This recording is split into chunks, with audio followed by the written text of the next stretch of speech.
Hi everyone, I'm Joy McCarthy, holistic nutritionist, and I'm going to show you how to make not your average avocado toast. I'm using Stonemill Bakehouse naturally fermented roasted garlic and sea salt bread. It has a bold and delicious flavor. You're gonna love it. So as I just mentioned, it's naturally fermented and made with a unique sourdough starter.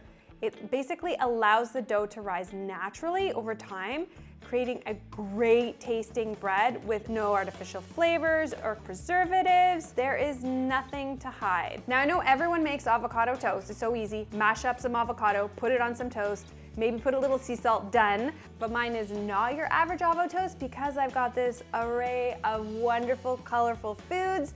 I've got protein, good fat, tons of phytonutrients, lots of fiber. So first I'm going to scramble up 2 whole large eggs. So while it's cooking, I'm gonna pop my 2 pieces of Stonemill bread into the toaster, and I'm gonna chop up my tomatoes and my spinach. And once my eggs are done, I like to keep things simple and saute my tomatoes and spinach in the same pan.